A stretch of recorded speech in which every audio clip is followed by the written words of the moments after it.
Assalamualaikum warahmatullahi wabarakatuh. Alhamdulillah ketemu lagi. Hari ini kita akan melanjutkan pokok bahasan kita tentang perbandingan hukum. Apa yang akan kita bahas hari ini dalam perbandingan hukum tentunya masih seputar perbandingan hukum perdata, yang sub pokok bahasannya akan kita fokuskan kepada kontrak. Bagaimana perbandingan hukum tentang kontrak menurut sistem hukum di beberapa negara. Kita langsung saja, sebelum kita membandingkan kontrak, maka kita akan terlebih dahulu melihat pengertian dari kontrak itu sendiri. Apa yang dimaksud dengan kontrak? Harusnya ini semua sudah bisa kita jawab ya, apalagi mahasiswa fakultas hukum sudah mengambil kuliah hukum perdata, kemudian dilanjutkan dengan hukum perikatan, perancangan kontrak, tentunya sudah mengetahui definisi dari kontrak dalam konstruksi hukum Indonesia. Kita mulai dulu membandingkan kontrak ini dengan melihat bagaimana pengaturan kontrak, pengertiannya, ya, pelaksanaan, hingga hapusnya kontrak dalam konstruksi hukum Indonesia dulu. Kontrak merupakan suatu perjanjian, ya, antara dua orang atau lebih untuk melakukan atau tidak melakukan perbuatan tertentu, biasanya dilakukan secara tertulis, yang harus memenuhi syarat-syarat tertulis, yang harus memenuhi syarat-syarat dalam asas kebebasan berkontrak, tidak dilarang oleh undang-undang, sesuai kebiasaan yang berlaku dan dilaksanakan dengan itikat baik. Dalam kontrak, para pihak yang bersepakat mengenai hal-hal yang diperjanjikan berkewajiban untuk menaati dan melaksanakannya, sehingga perjanjian tersebut menimbulkan hubungan hukum yang disebut dengan perikatan. Kalau kita mau melihat dalam Kitab Undang-Undang Hukum Perdata yang mengatur tentang kontrak di Indonesia, diatur dalam bab 2 buku 3 KUH Perdata, ini menyamakan kontrak dengan perjanjian atau persetujuan. Kalau kita mau mencari istilah kontrak dalam KUH Perdata, tidak akan kita temukan ya. Yang kita temukan adalah perjanjian. Namun kalau kita lihat unsur-unsurnya itu kontrak juga mengikuti unsur-unsur dari perjanjian tersebut. Apa yang dimaksud dengan perjanjian? Yang ada di dalam Kitab Undang-Undang Hukum Perdata dikatakan bahwa di dalam pasal 1313 KUH Perdata mendefinisikan bahwa perjanjian sebagai perbuatan yang terjadi antara satu atau dua orang atau lebih, ya, mengikatkan dirinya terhadap orang lain. Nah, dengan munculnya aturan tentang kontrak-kontrak, muncul juga mengenai hukum kontrak. Hukum kontrak ini merupakan bagian dari hukum perdata tentunya, karena pelanggaran terhadap kewajiban yang ditentukan dalam kontrak hanya menjadi urusan pihak-pihak yang berkontrak. Kalau kita mau melihat lagi ya, mengidentifikasi kontrak-kontrak di Indonesia saat ini, ada yang dimaksud dengan istilah kontrak nominat. Apa kontrak nominat itu? Diatur secara eksplisit dalam KUH Perdata, dan ada juga yang dikatakan kontrak innominat. Tidak diatur secara eksplisit dalam KUH Perdata, namun berkembang ya sesuai dengan perkembangan zaman, melahirkan kontrak-kontrak baru, model-model kontrak baru yang kemudian disebut dengan innominat. Untuk syarat sah suatu kontrak dalam konstruksi hukum Indonesia, maka kita akan merujuk pada pasal 1320 KUH Perdata yang menyebutkan ada berapa syarat sah dari perjanjian. Masih ingat? Ada 4 ya. Yang pertama adalah sepakat, ya, yakni kesesuaian pernyataan kehendak di antara kedua belah pihak. Kemudian ada kecakapan bertindak, ada objek perjanjian, ya, yaitu adanya objek yang diperjanjikan, ya. Kemudian kausa yang halal, yakni tidak bertentangan dengan ketentuan perundang-undangan. Kemudian pada saat melaksanakan kontrak, ya, pelaksanaan kontrak memungkinkan adanya one prestasi atau suatu keadaan di mana kontrak itu tidak bisa dilaksanakan, ya. Boleh jadi ada karena pelaksanaan prestasi yang tidak sesuai, atau melaksanakan prestasi tetapi ya tidak tuntas, atau melaksanakan prestasi tetapi telah lewat dari waktu yang diperjanjikan, ya, atau dia sama sekali tidak melaksanakan prestasi. Yang kalau kita mau lihat unsur dari dewan prestasi ini adalah kelalaian ada pada pihak ya Pak dalam perjanjian tersebut. Kemudian memungkinkan juga ketika misalnya telah terjadi prestasi, para pihak bisa melakukan yang namanya somasi. Apa yang dimaksud dengan somasi? Somasi adalah teguran dari pihak yang berpiutang kepada pihak yang berutang agar dapat memenuhi prestasi sesuai dengan isi perjanjian yang telah disepakati. Apa saja yang harus dimuat dalam somasi? Pertama, hal yang dituntut, yaitu pembayaran pokok, kredit, dan bunganya misalnya ya. Kemudian yang kedua, dasar tuntutan ya dalam perjanjian. Yang ketiga, tanggal paling lambat untuk melakukan pembayaran. Dalam konstruksi hukum Indonesia yang mengatur tentang kontrak itu bisa disepakati, kemudian kontrak tersebut di dalam pasal 1338 terlihat bahwa kontrak ini sifatnya terbuka ya terbuka, jadi bisa dibuat sesuai dengan apa yang disepakati oleh para pihak, tetapi ingat bahwa tetap dibatasi oleh ketentuan undang-undang. Dan apa yang sudah mereka sepakati itu harus dilaksanakan, berlaku seperti undang-undang, mengikat seperti undang-undang bagi para pihak ya. Kemudian bisa juga kontrak tersebut kemudian telah terlaksana dan berakhir. Ada 10 hal yang bisa mengakibatkan berakhirnya kontrak. Yang pertama ya, ini jika kita merujuk kepada KUH Perdata, Kitab Undang-Undang Perdata.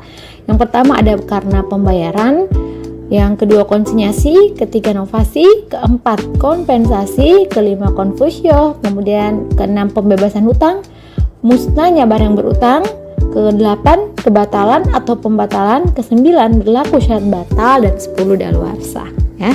Itu pemantik untuk konstruksi hukum Indonesia terkait hukum kontrak.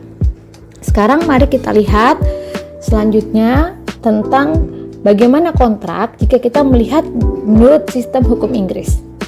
Pengertian kontrak dalam hukum Inggris tidak ditemukan dalam Sale of Goods 1979, tetapi dalam Section 2 huruf E, pengertian tersebut difokuskan pada setiap kesepakatan atau seperangkat kesepakatan yang membentuk prestasi antara satu dan lainnya.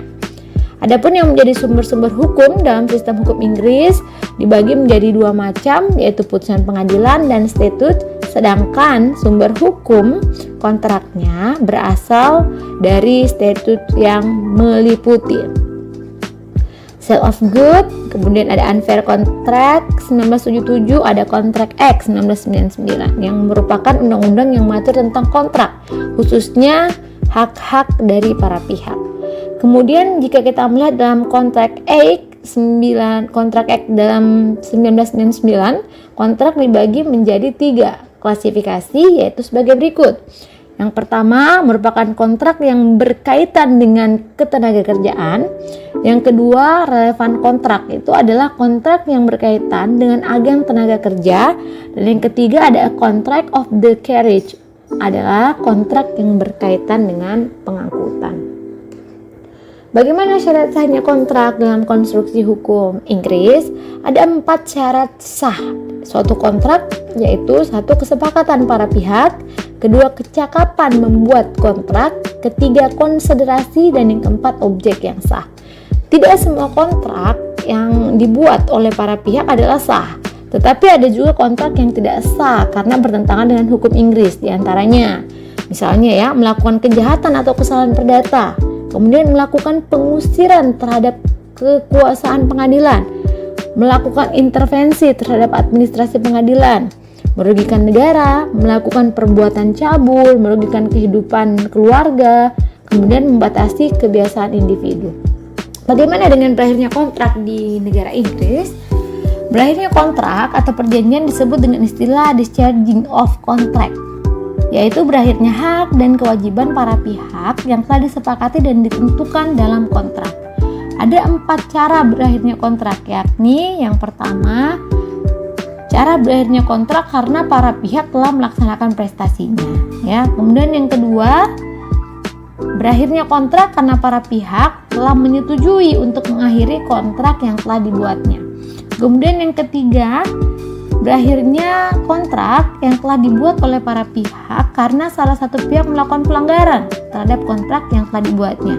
Dan yang keempat yaitu cara berakhirnya kontrak perjanjian karena salah satu pihak tidak dapat melaksanakan prestasinya akibat adanya kejadian yang berada di luar dirinya.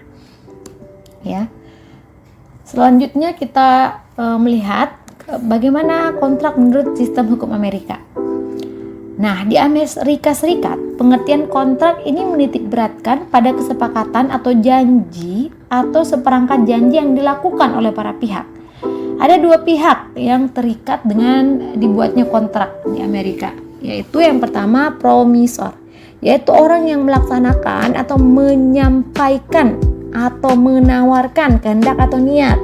Kemudian yang kedua promisi, yaitu orang yang ditujukan terhadap kehendak atau nilai tersebut. Bagaimana dengan sumber hukum kontrak di Amerika? Yang pertama ada sumber hukum primer, yaitu sumber hukum yang utama, meliputi apa saja? Ada putusan pengadilan, statuta, kemudian peraturan lainnya. Yang kedua ada sumber hukum sekunder, yaitu sumber hukum yang meliputi testamen, yakni rumusan ulang tentang hukum, kemudian legal commentary, yaitu doktrin atau pendapat dari para ahli tentang hukum kontrak. Lantas bagaimana dengan berakhirnya kontrak di Amerika? Berakhirnya kontrak atau perjanjian disebut dengan istilah discharging of contract, yaitu berakhirnya hak dan kewajiban para pihak yang telah disepakati dan ditentukan dalam kontrak. Ada beberapa cara berakhirnya di Amerika. Menurut sistem hukum Amerika ada 4 cara. Yang pertama, cara berakhirnya kontrak karena telah melaksanakan prestasi. Yang kedua, para pihak menyetujui untuk mengakhiri kontrak tersebut. Yang ketiga, ada yang salah satu yang melakukan prestasi. Dan yang keempat, karena ada yang melanggar. Atau ada yang keempat, ada yang kejadian-kejadian yang terjadi di luar yang diinginkan oleh para pihak. Kemudian bagaimana dengan hukum Rusia melihat atau mengatur tentang kontrak di negaranya? Dalam rumusan yang diatur dalam pasal 420 ayat 1 Kitab Undang-Undang Hukum Perdata di Rusia, kontrak didefinisikan sebagai suatu persetujuan yang dibuat antara dua orang atau lebih pada suatu lembaga yang mengatur hak dan kewajiban keperdataan mereka. Untuk sumber hukumnya ada 3 sumber utama ya, dan dari 1 sumber pendukung, yaitu yang pertama ada undang-undang yang mengatur hukum kontrak ya, itu ada KUH Perdata di Rusia. Kemudian yang kedua sumber hukum yang berasal dari pengadilan yang dijadikan acuan oleh para hakim dalam memutuskan perkara. Yang ketiga sumber hukum yang timbul dan berkembang dalam kegiatan atau kebiasaan dalam bidang perdagangan, termasuk kebiasaan bisnis internasional ya.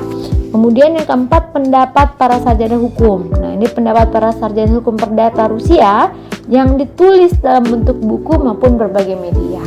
Ya, itu sumber hukum kontrak di Rusia. Untuk syarat sahnya kontrak di Rusia ada 5 syarat ya yang harus dipenuhi. Yang pertama, adanya tawaran atau undangan dari seseorang kepada orang lain untuk memasuki kontrak. Yang kedua, adanya tanggapan dari tawaran atau undangan yang disampaikan oleh penerima penawaran untuk memasuki kontrak. Kemudian yang ketiga, bentuk perjanjiannya sebagaimana diatur dalam KUH Perdata Rusia. Yang keempat, berkaitan dengan syarat denda. Dan yang kelima, berkaitan dengan syarat sahnya kontrak. Kemudian kita lihat bagaimanakah berakhirnya kontrak dalam atau menurut sistem hukum Rusia. Ini ada kurang lebih 9 ya, di pasal 419-nya itu dikatakan bahwa yang bisa mengakhiri kontrak yang pertama setelah para pihak melaksanakan kewajibannya dengan baik. Yang kedua, para pihak sepakat untuk mengakhiri kontrak dengan membayar ganti rugi. Yang ketiga, salah satu pihak melakukan penyerahan ganti rugi terhadap pihak lainnya. Yang keempat, bergabungnya kedudukan antara debitur dan kreditur dalam satu orang. Yang kelima, adanya kesepakatan para pihak dalam penggantian kewajiban utama dengan kewajiban yang lainnya. Keenam, adanya penghentian kewajiban karena ketidakmungkinan melaksanakan karena suatu keadaan. Yang ketujuh, adanya kebijakan yang dikeluarkan oleh negara di mana hak dan kewajiban tidak mungkin dilaksanakan. Yang kedelapan, salah satu pihak meninggal dunia. Dan terakhir yang kesembilan, badan hukumnya ya, baik milik kreditur ataupun debitur itu dilikuidasi ya. Hari ini cukup pemantik untuk diskusi kita. Nanti jika ada pertanyaan ataupun ada fakta-fakta baru yang bisa didiskusikan, silakan kita bisa elaborasi lebih lengkap melalui sesi pertanyaan ataupun bisa langsung bertanya di kolom komentar ya. Terima kasih atas perhatiannya. Assalamualaikum warahmatullahi wabarakatuh.